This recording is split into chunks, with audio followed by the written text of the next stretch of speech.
Your farm business has a greatest hits album. You ever thought about that? There are products that you sell that are fan favorites. And today we're going to talk about how to leverage that greatest hits album to grow your revenue. Let's get started. Hey there, this is Corinna Bench, and welcome to the My Digital Farmer podcast. In today's market, it's not enough to just grow your product. You've got to know how to sell it too. Welcome to the My Digital Farmer podcast, where we reveal online marketing strategies and tips to help farmers like you get better and more confident at marketing. Learn how to find more customers, increase your sales, and build a strong brand for your farm. Let's start the show.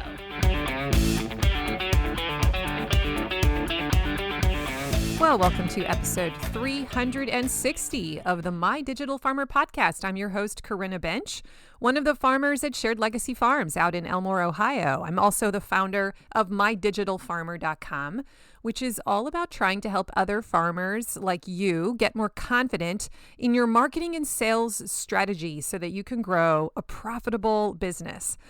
How's everyone doing today? Welcome back to the show. A big shout out to my regular listeners. If you are new to the show, thanks for checking me out today. I hope you enjoy it. Subscribe to the podcast. And if you're kind of new when it comes to the marketing lingo, I really encourage you to go check out my first 10 episodes because I designed them many years ago for the future. I designed them to be an on-ramp into the marketing lingo for people like you who just kind of need to get onboarded into what we're talking about here and learn the ropes and the fundamentals fast. So another way you can do that is to get onto my email list. You can subscribe for free at mydigitalfarmer.com/subscribe. When you do, I'm going to send you an email like every 4 or 5 days for about 3 months, and I'm going to walk you through the marketing jungle and share with you some key fundamental principles, little by little. Everything builds on each other. I point you to the really good podcasts from my archives. I share some resources and tips and trainings, a lot of free stuff, templates. It's another great resource. So mydigitalfarmer.com/subscribe. I'd love to have you in my community.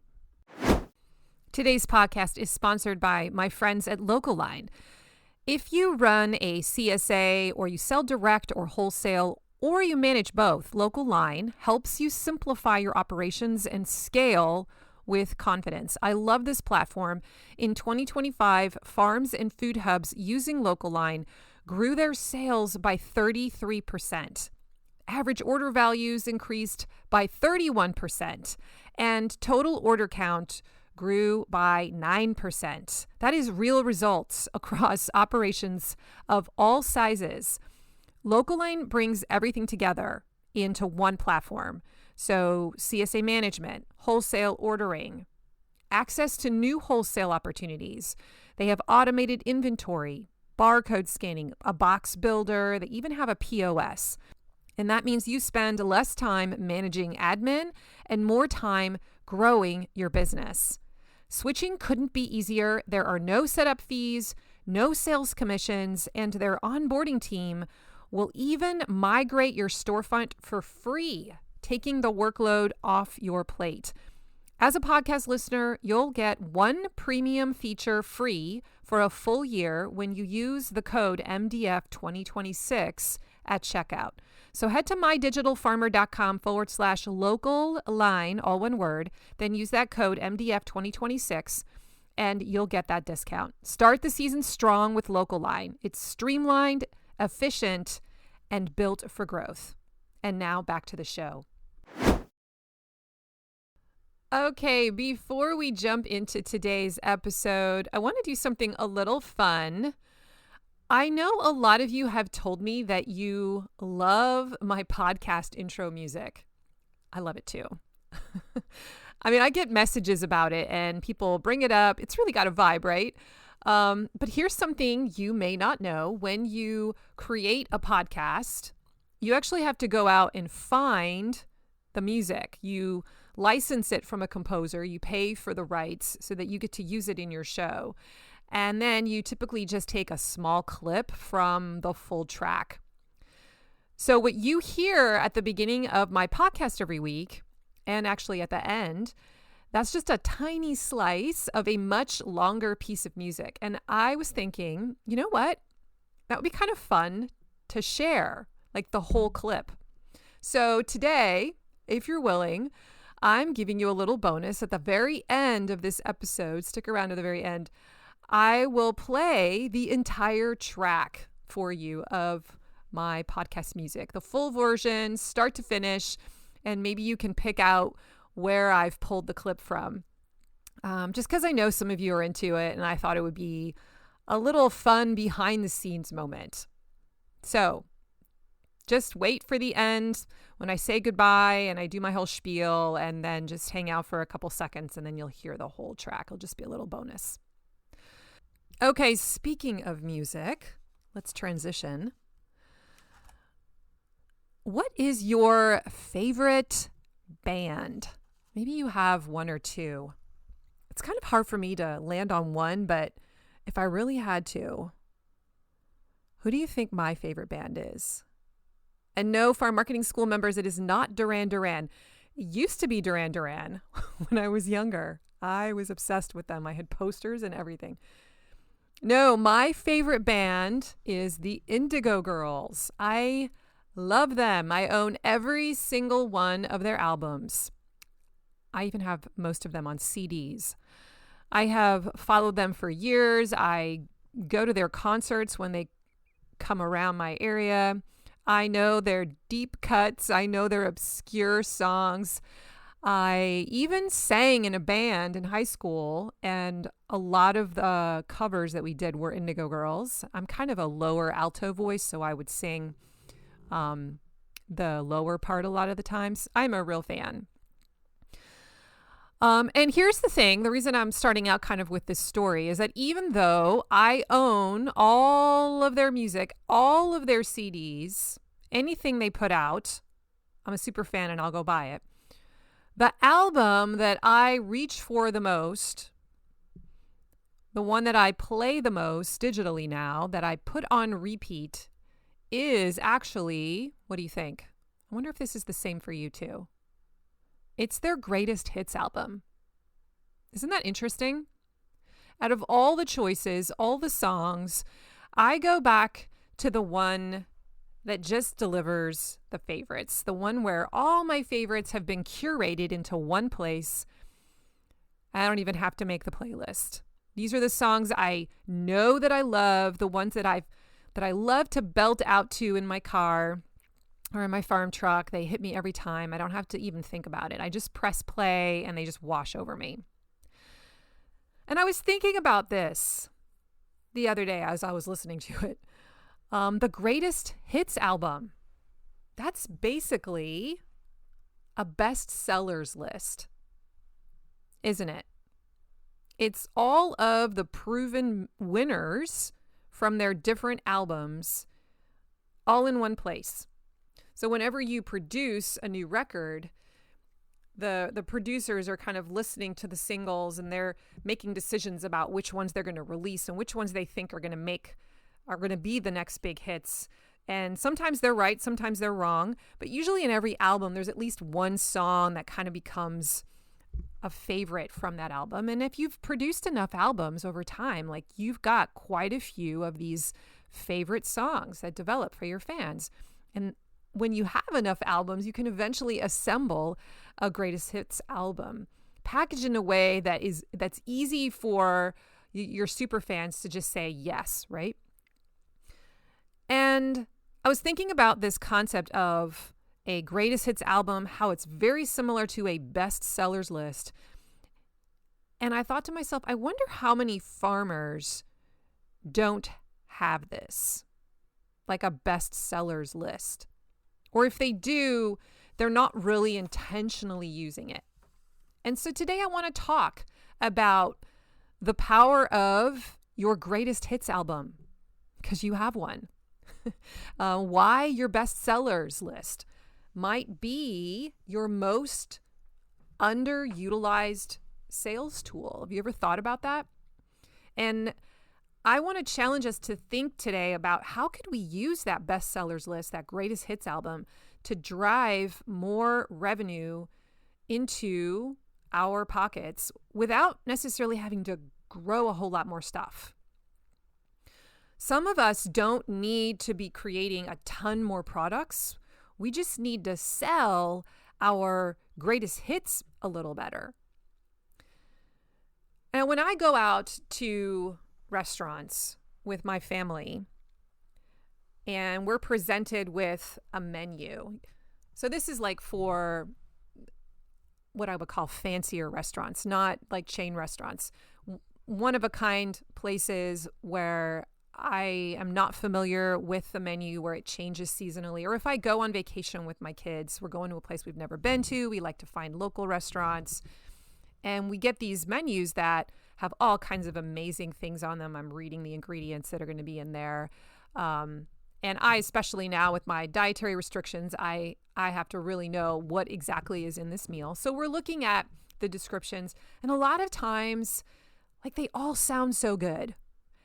And I'll ask the waiter, I'm sure you've done this too, hey, help me out here. Like, help me with my overwhelm. What are the good items on the menu? Like, what do you recommend? Or what do people like to buy here? What are your best sellers? I will ask that because sometimes I just have so many choices and it looks really good in writing, but maybe that's not actually the fan favorite. Maybe that's not the one that people who are truly local, who come here a lot, have discovered is the best meal. So I ask for a little bit of social proof help from the waiter, and they'll always tell me, like, well, this one or this one. They usually give me a couple options, and that narrows it down for me, right? It helps me know these are both going to be winners. Which one sounds better to you? And then I'll confidently choose one of those, and they're always right.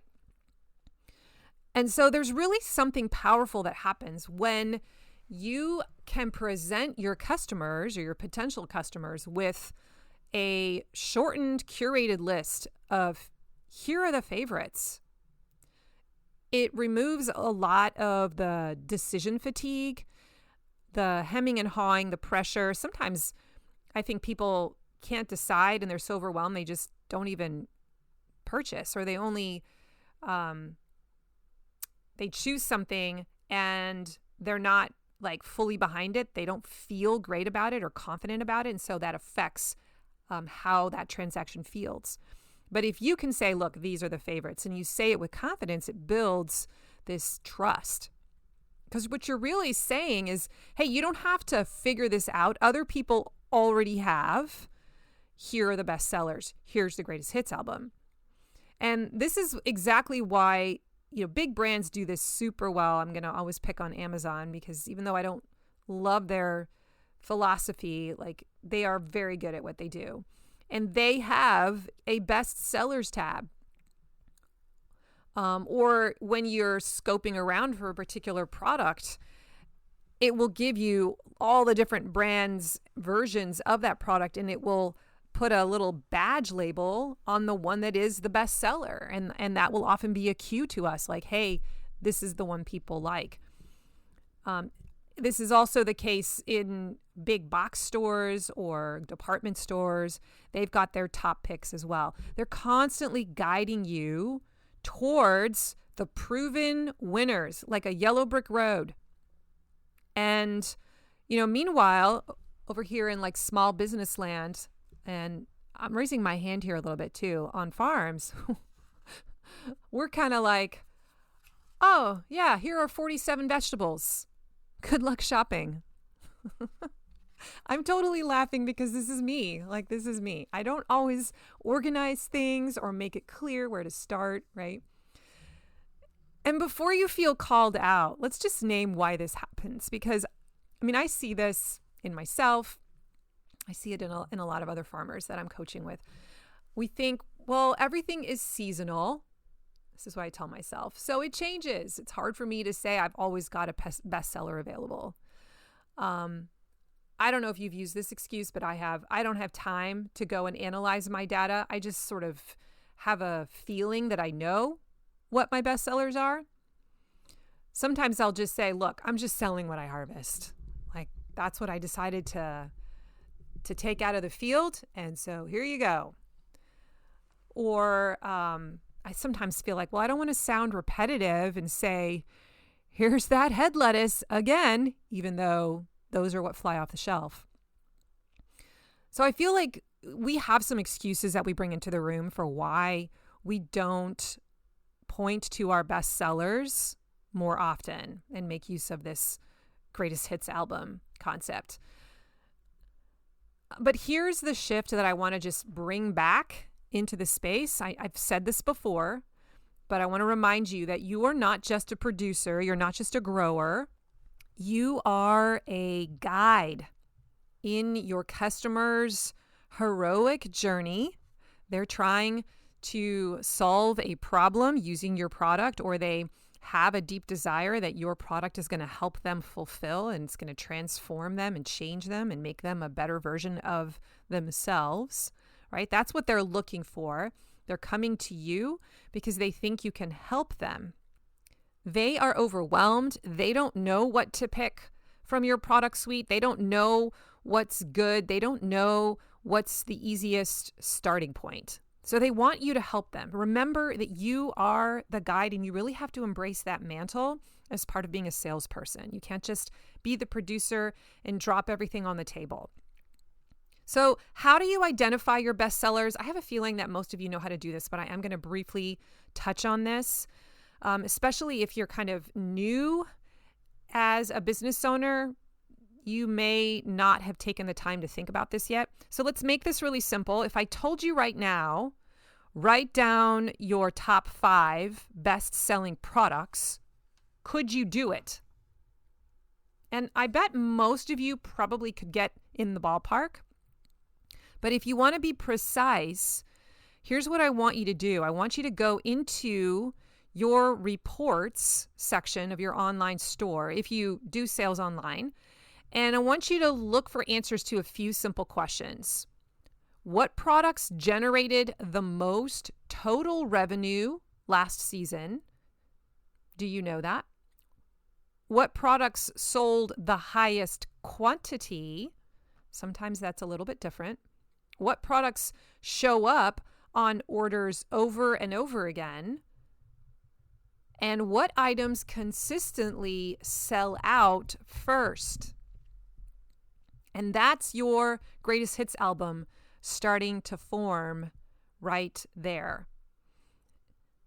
I want to really encourage you to go and actually look at the data, because I sort of fell into that hole a few years ago where I was like, no, I know what it is. I know what my list is. And I don't even know what spurred me to finally go and run a report at the end of the year. It wasn't for that purpose. I was doing it for something else. But as I was looking at the data, I remember noticing, whoa, yeah, all those things that I knew were bestsellers, there they were at the top of the list. But there were a couple of things that were also on the list that I had not thought of, that were just not on my radar. And so I was glad that I had done that work and seen the data, because now those 2 other items are things that I think about more intentionally when I'm selling. And I wouldn't have before because I just thought I knew. Well, those were 2 that apparently I didn't pick up on. So as you're building this list, you're looking for your easiest yeses, your crowd pleasers, your gateway products, the things that make people fall in love with you. And here's another one that people don't think about. What do customers ask for when it's gone? That's usually another clue. Like what are the emails that you get? What happened to that salad dressing, Krina? Are you going to have more of that bacon next week? Right? That's data. That shows you that there is demand for that product. Today's podcast is sponsored by Farm Marketing School, my monthly membership for farmers. Before we dive back into the episode, I want to speak to a very specific kind of farmer for a second. If you're a year or 2 into your business and things are working, but your marketing still feels kind of scattered, Like you're posting, you're sending some emails, you're running promotions, but it all feels disconnected and you're not sure what's actually driving sales. I just want to say that's not a lack of effort. That's just a lack of structure. Because most farmers don't need more ideas. What they need is a system that connects everything together. And that's exactly why I built Farm Marketing School. Inside, I teach you how to actually design your marketing so that it works like a machine, a system, not a bunch of random tactics. We map out your full customer journey. We build your email engine. We create intentional promotions and product pathways.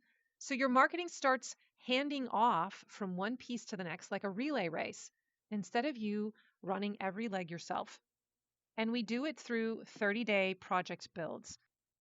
So you're not just learning about marketing, you're actually finishing things. You're actually building the marketing assets in your marketing machine, your sales funnel, your promotions, your lead magnet, your weekly email rhythm, all your marketing assets. And that's when the shift happens. Marketing starts to feel lighter. The flywheel starts to spin. Sales start to feel more predictable. And you finally feel like, okay, I'm on the right track. I know what I'm doing. If that's what you've been longing for and what you've been missing, then I want to invite you to join Farm Marketing School just for a month. Come inside and see what it's all about. You can learn more at mydigitalfarmer.com/FMS. And now, back to the show. Now, how do you use the Greatest Hits album when it comes to marketing? What are you doing with this information to help you sell? All right, well, let's talk about email marketing, which is like my favorite thing in the world. This is how every time I send an email, I make money, which is why I spend so much time trying to teach farmers how to do that well inside of Farm Marketing School. So in your weekly emails, especially in the main season, you can be telling them what your best sellers are. Either, if the email is just a flat out promotional email and that's all that it's about, like sell, sell, sell, you're talking about the best sellers that are there that week.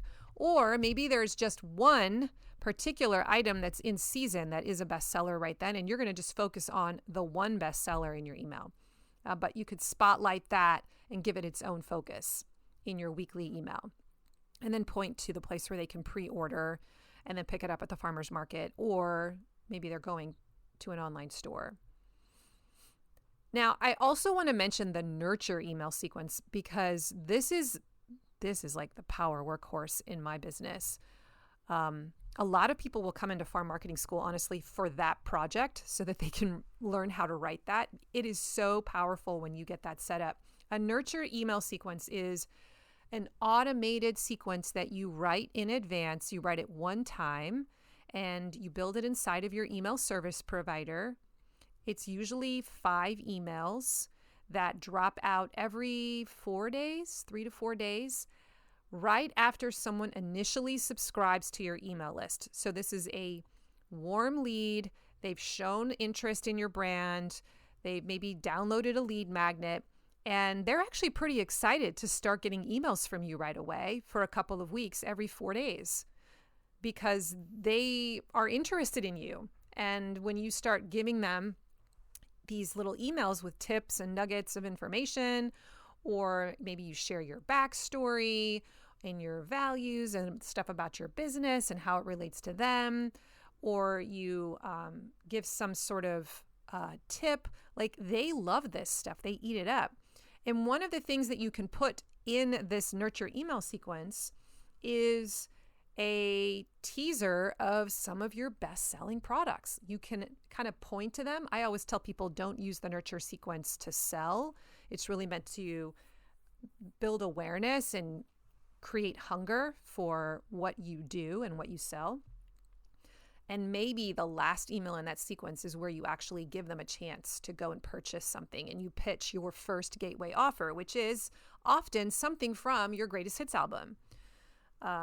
Sometimes I will encourage farmers to surreptitiously focus on one of the best sellers in one of their emails, like maybe it comes up as the topic in the email, like you're talking about it sort of anecdotally, and people become aware that you sell this cool thing, but you don't necessarily say, here, go buy it. You're just talking about it. And now people are like, oh, that sounds really neat.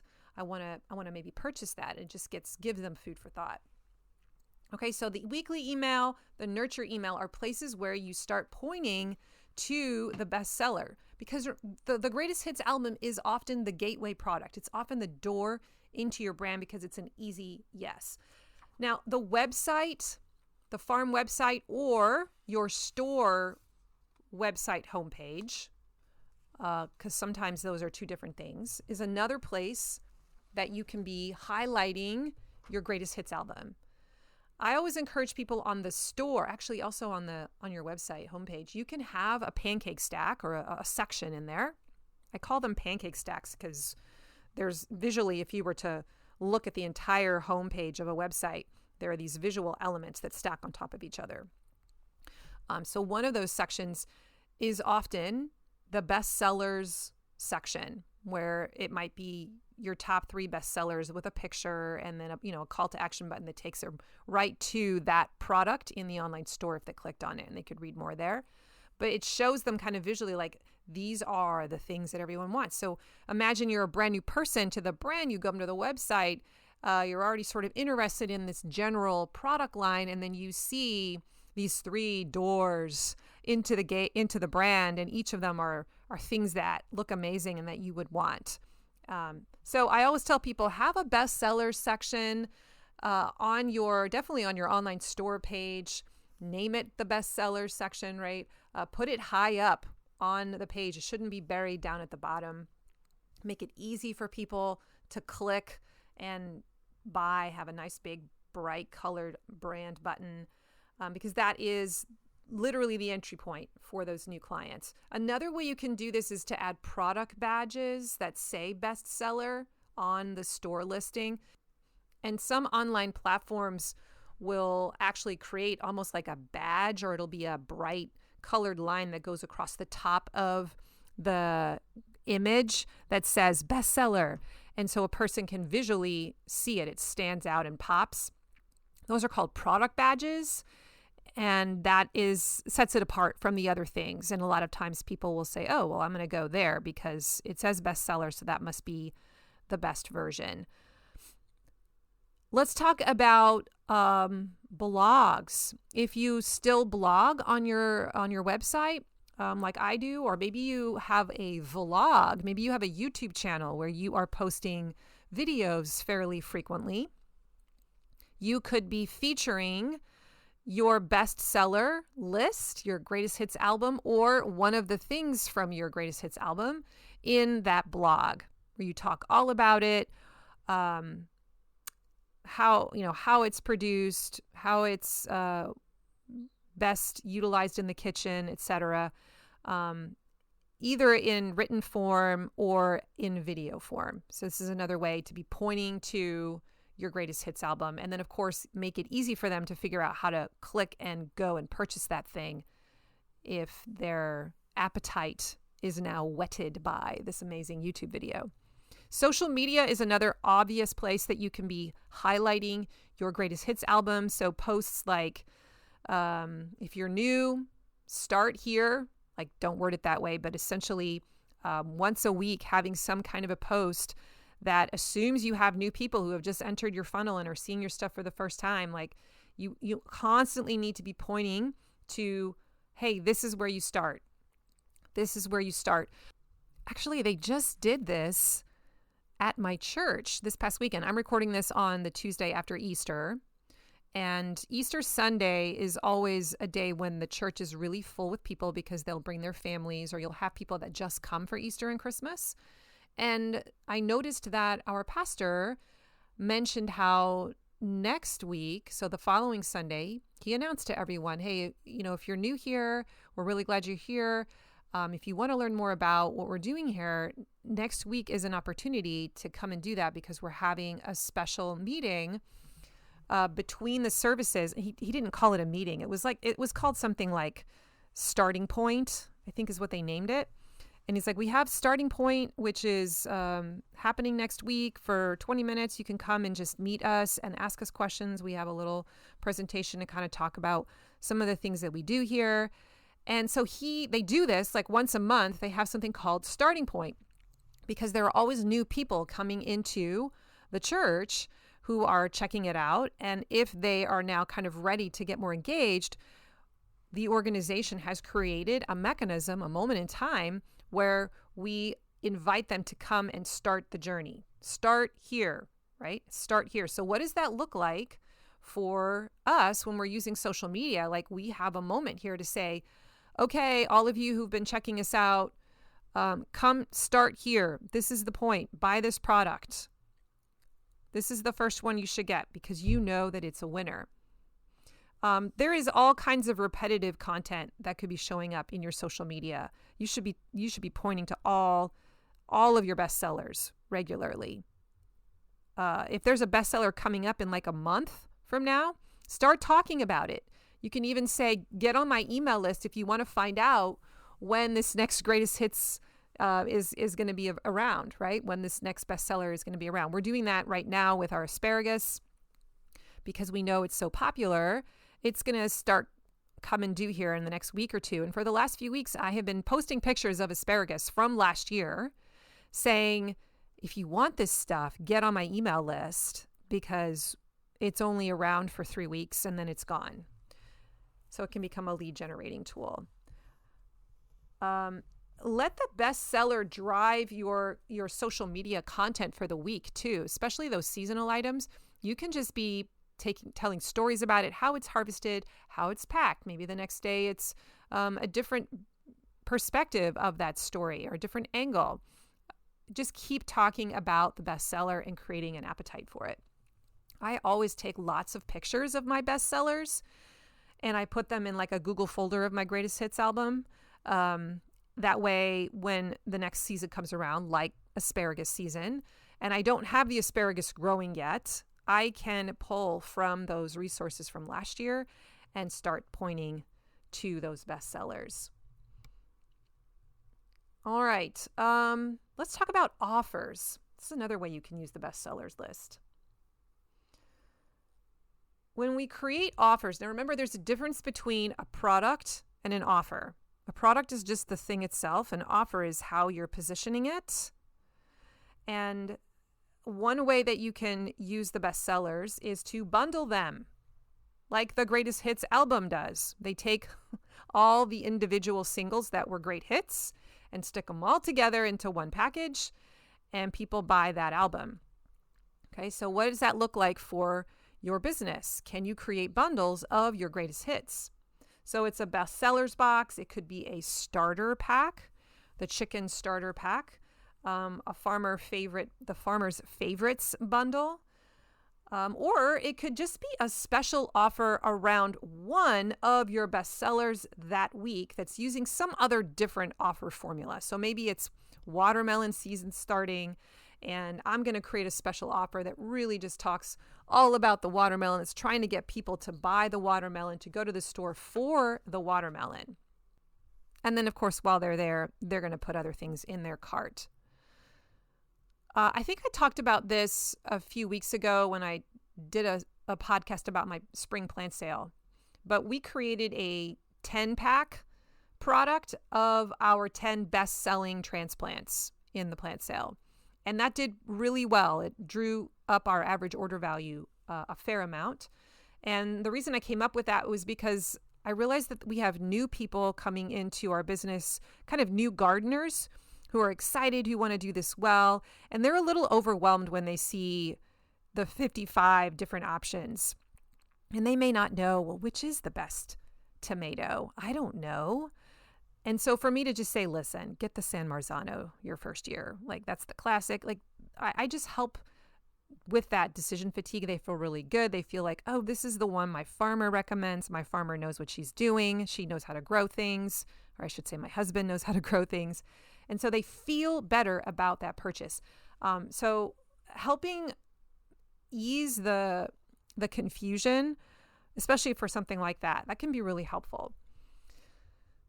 I want to add one more place where this bestsellers list can become powerful, and that is your farmer's market booth or anywhere that you have a human being selling for you. Maybe it's a roadside stand.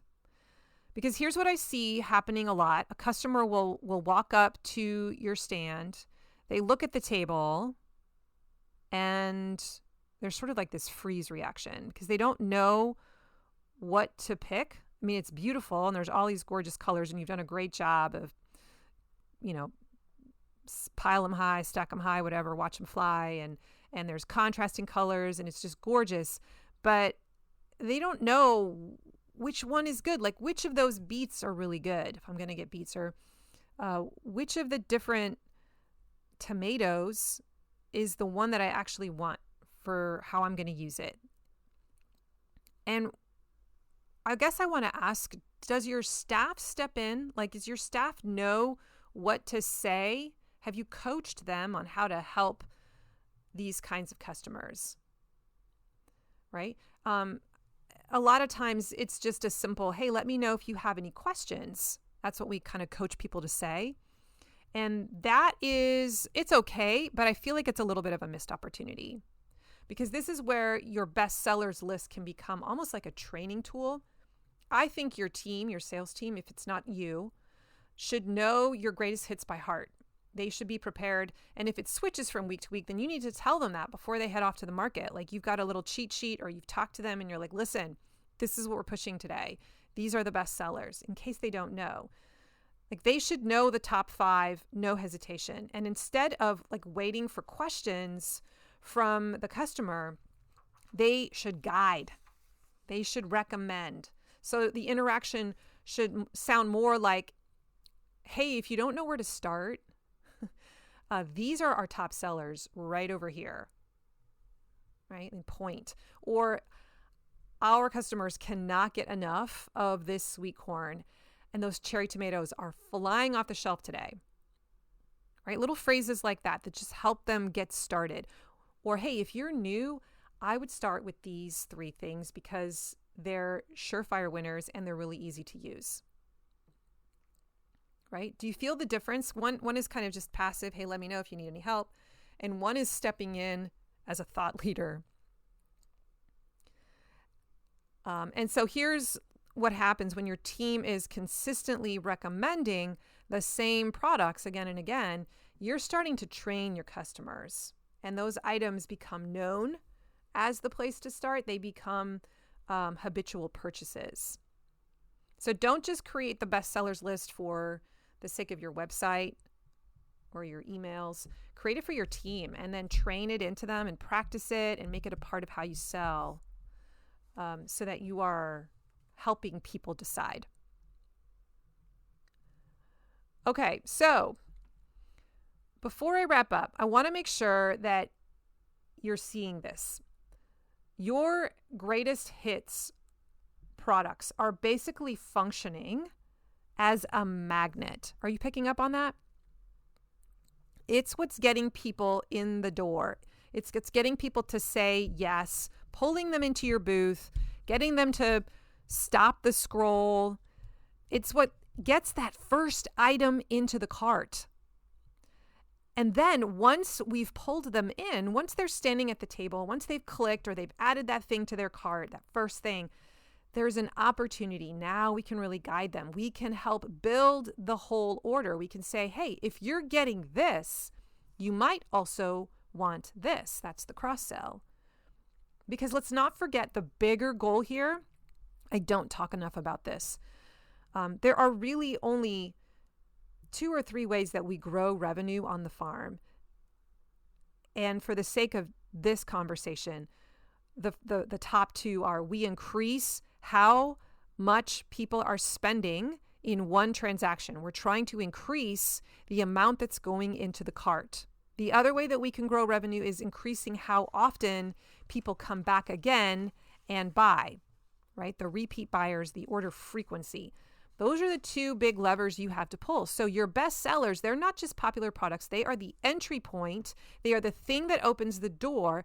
Then your job is to help them walk further in. to say, hey, if you're grabbing the sweet corn, you should grab the tomatoes too. If you're getting the ground beef, let me show you the burger bundle. Do you know about this? Or if you're buying that salad mix, this is a dressing that everyone pairs with it. It is so good, right? Do you feel that shift? So we're not just selling one item, we're helping them build a bigger cart. We're helping them build a bigger cart. And that leads to an increase in average order value, an increase in order frequency, an increase in customer revenue for the year. So I really want you to hear this. You don't need to constantly, come up with new ideas for products or reinvent the wheel every month. You already have proof of what works. Your customers have told you. Your bestsellers list is simply you saying, hey, let me make this easy for you. I know what everybody likes.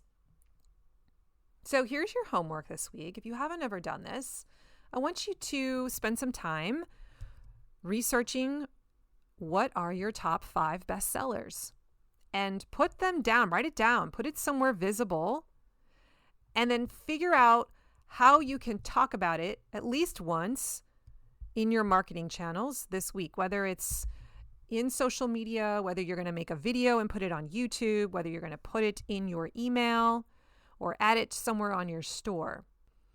Keep playing those greatest hits songs. You've earned it. Those are the ones everyone wants to sing. All right, my friends, that's all I've got today. I hope you've enjoyed the episode. You can get the show notes today at mydigitalfarmer.com/360.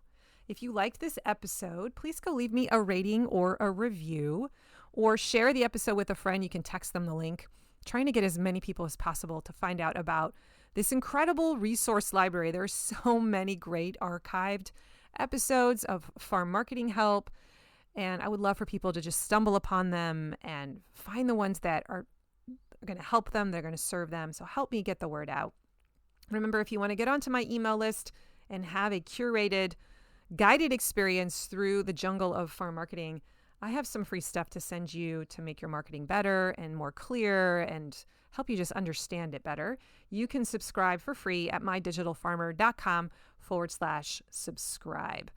If you need a little bit more hand-holding, I want to welcome you into Farm Marketing School. That's my online membership. You can join month to month this coming season.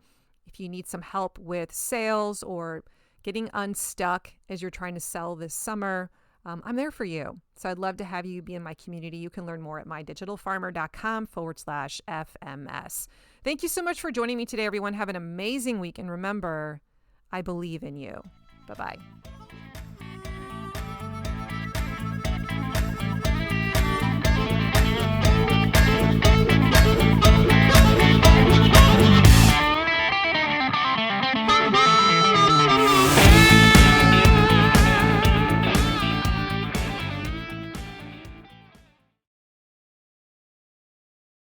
All right, as promised, here's the full clip of my podcast audio. Enjoy.